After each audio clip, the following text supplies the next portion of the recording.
ഇന്ന് തന്നെ ഡൗൺലോഡ് ചെയ്യൂ. കാണൂ നിങ്ങളുടെ ഫേവറേറ്റ് ഷോസ്.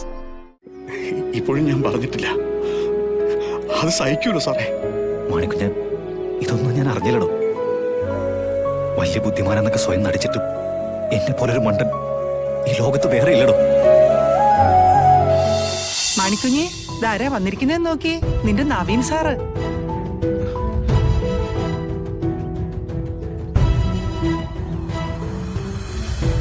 എന്തിനാ വന്നൊന്ന് ചോദിക്കാൻ പറ്റി?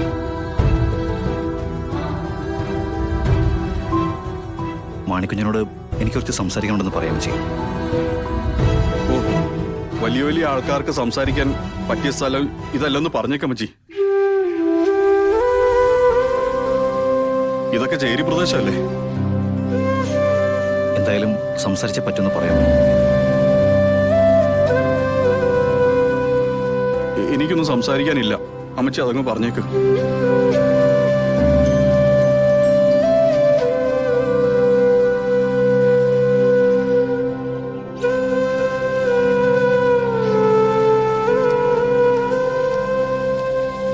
അമ്മച്ചി ഇങ്ങ് വന്നേ, നമുക്ക് അകത്തേക്ക് പോവാം.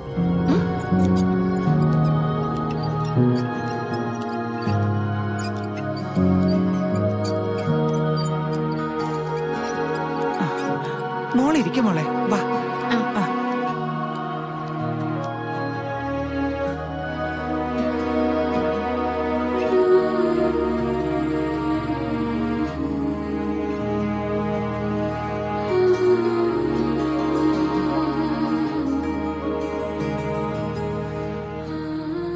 മാണിക്കുഞ്ഞിന്റെ അച്ഛൻ മരിക്കുന്നതേ അവന് 12 വയസ്സുള്ളപ്പോഴാ. അന്ന് കുറെ കടമൊക്കെ ഉണ്ടായിരുന്നു. അവൻ വല്ലാതെ ബുദ്ധിമുട്ടിയിട്ടുണ്ട്.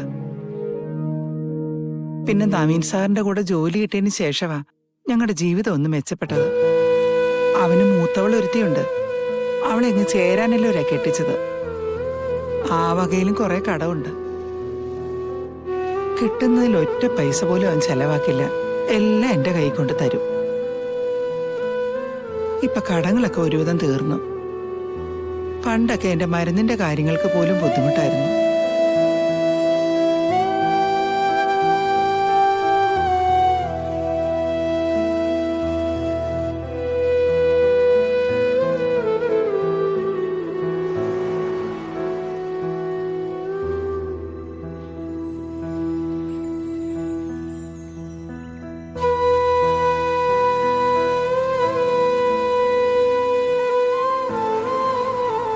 അവന് പകലും പാതിരാത്രിയൊക്കെ നവീൻ സാറിന്റെ കാര്യമേ ഉള്ളൂ. ചില സമയം ഉറക്കത്തിൽ നിന്നൊക്കെ ചാടി എണീറ്റ് നവീൻ സാറിന്റെ കാര്യം പറയും. വലിയ കാര്യം അവന്. ഞാൻ ഈ ഇരിപ്പിരിക്കാൻ തുടങ്ങിയിട്ട് കുറച്ചു കാലമായി. അവൻ ഈ പെടാപ്പാട് പെടുന്ന കാണുമ്പോ എന്നെ കൊണ്ടൊന്നും ചെയ്യാൻ പറ്റില്ലല്ലോ എന്നുള്ള വിഷമാ. എനിക്ക് അമ്മയെ കാണുമ്പോ എന്റെ അമ്മയെ ഓർമ്മ വരുന്നത്. ഇതുപോലത്തെ ഒരവസ്ഥയിൽ തന്നെ ഞാനും എന്റെ അമ്മയ്ക്ക് വേണ്ടിട്ടാ ഞാനും കഷ്ടപ്പെട്ട് ജീവിക്കുന്ന. അയ്യോ, മോക്കെന്താ ബുദ്ധിമുട്ട്? സിത്താര മാഡം ബിസിനസ്സുകാരിൽ ഒന്നാമത്തെ ആളല്ലേ?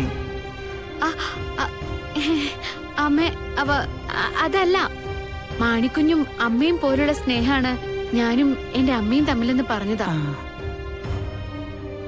മാണിക്കുഞ്ഞിനോട് നിങ്ങൾക്കൊരു ചായ ഇട്ട് തരാൻ പറയട്ടെ? അയ്യോ വേണ്ട, അവര് സംസാരിച്ചോട്ടെ. ചായ നമുക്കിടാലോ. അയ്യോ വേണ്ട മോളെ, മോളെ ഇവിടുത്തെ അടുക്കളയിലൊക്കെ കേറുക എന്ന് പറഞ്ഞാ. സാരല്ലെന്നേ, അമ്മ വന്നേ. വാ.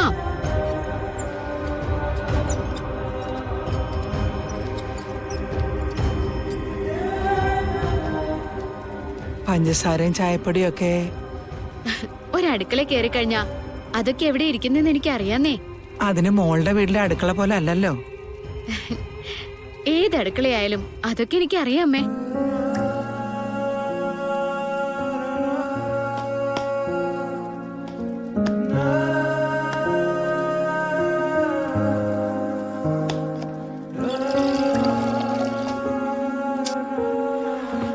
സാർ എന്തിനാ വന്നത്? ഞാൻ കട്ടെടുത്ത മുതല് കണ്ടെടുത്ത് തിരിച്ചു കൊണ്ടുപോകാനാണോ? കേറി പരിശോധിക്ക സാറേ. പരിശോധിക്കാനായിട്ടേ അധികം സ്ഥലമൊന്നുമില്ല, ഈ കാണുന്നതൊക്കെ ഉള്ളൂ. മണിക്കുഞ്ഞ് താൻ എന്നോട് ക്ഷമിക്കണം. എടോ, തന്നെ ഒരിക്കലും തെറ്റിദ്ധരിക്കാൻ പാടില്ലായിരുന്നു. അതൊന്നും സാരമില്ല സാറേ. ഞങ്ങൾ ജോലിക്കാർക്കെ ഇതൊക്കെ ശീലമാ. ചങ്കെടുത്ത് നമ്മൾ സ്നേഹിച്ചാലും കൂലി ഇതൊക്കെ തന്നെയാ. മണിക്കുഞ്ഞ്, എടോ, താൻ ഇത്രയും ദിവസം വരാതിരുന്നപ്പോഴാ തന്റെ സാന്നിധ്യം ഇത്ര അത്യാവശ്യമായിട്ട് എനിക്ക് തോന്നിയത്. എടോ, എന്റെ മനസ്സൊന്നും നേരെ നിന്നിട്ടില്ല. ഓഫീസിലെ കാര്യങ്ങളാകെ കുഴഞ്ഞു മറിഞ്ഞു കിടക്കുക. എടോ, എന്നെ കൊണ്ടൊന്നും പറ്റുന്നില്ലടോ. അതൊക്കെ ശരിയാവും സാറേ. എന്റെ സ്ഥാനത്ത് വേറൊരാൾ വരും. കാര്യങ്ങളൊക്കെ ചെയ്തു തുടങ്ങുമ്പോ അതൊക്കെ അങ്ങ് ഓക്കെ ആവുന്നേ. എടോ, തന്റെ സ്ഥാനത്ത് വേറെ ആരും വരില്ല. താൻ തിരിച്ചു വരണം. അത് പറയാനാണ് ഞാൻ വന്നത്. താൻ ഈ ഒരു അവസ്ഥയിലെ ജീവിക്കുന്നെന്ന് എന്നോട് പറഞ്ഞിട്ടില്ലല്ലോ. അതിന് സാർ എപ്പോഴെങ്കിലും എന്റെ വീട്ടിലെ കാര്യങ്ങൾ ചോദിച്ചിട്ടുണ്ടോ?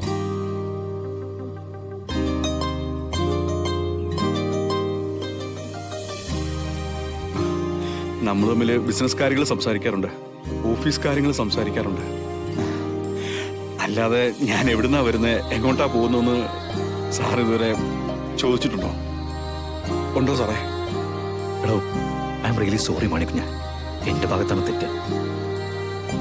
കൂടെ നടക്കുന്ന തന്റെ വീട് പോലും തിരിച്ചറിയാൻ പറ്റാത്തൊരവസ്ഥയിൽ എടോ, അങ്ങനെ ഒരു ബിസിനസ് ഭ്രാന്തനായിപ്പോയി ഞാൻ. സാറ് വന്നത് വന്നു. എന്തിനാ സാറേ ഗാഥമാടത്തെ ഇങ്ങോട്ട് കൂട്ടിക്കൊണ്ട് വന്നത്? എടോ, തന്നെ കുറിച്ച് എന്നോട് കൂടുതൽ സംസാരിച്ചത് ഗാഥയാ. ഏറ്റവും കൂടുതൽ തർക്കിച്ചതും ഗാഥയാ. താൻ എന്നോട് ക്ഷമിച്ചു എന്ന് പറ മണിക്കുഞ്ഞ്. ക്ഷമിക്കാനൊന്നുമില്ല സാറേ. സാറിനെ പുറത്താക്കിയ ദിവസം ഞാൻ ആ ഗേറ്റിന്റെ മുന്നിൽ എന്തോരം കാത്തു നിന്നറിയോ? പാതിരാത്രി വരെ ഞാൻ അവിടെ നിന്നു.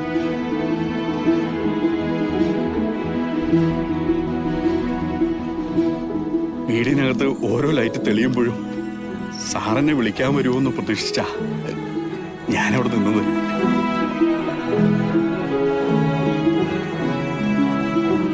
പക്ഷേ സാറ് വന്നില്ല.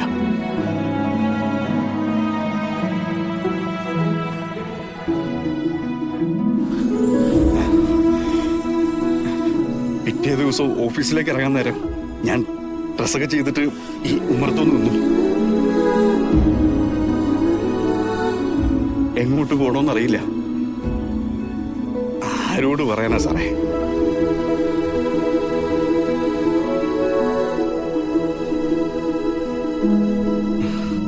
ജോലിന്ന് സാറെന്നെ പുറത്താക്കിയെന്ന് പറഞ്ഞ എന്റെ അമ്മ വല്ലാണ്ട് കരയും. അതിന് കരയാനേ അറിയൂ. ഇപ്പോഴും ഞാൻ പറഞ്ഞിട്ടില്ല. അത് സഹിക്കൂലോ സാറേ? മണിക്കുഞ്ഞ്, ഇതൊന്നും ഞാൻ അറിഞ്ഞില്ലടോ. വലിയ ബുദ്ധിമാനെന്നൊക്കെ സ്വയം നടിച്ചിട്ടും എന്നെ പോലൊരു മണ്ടൻ ഈ ലോകത്ത് വേറെ ഇല്ലടോ.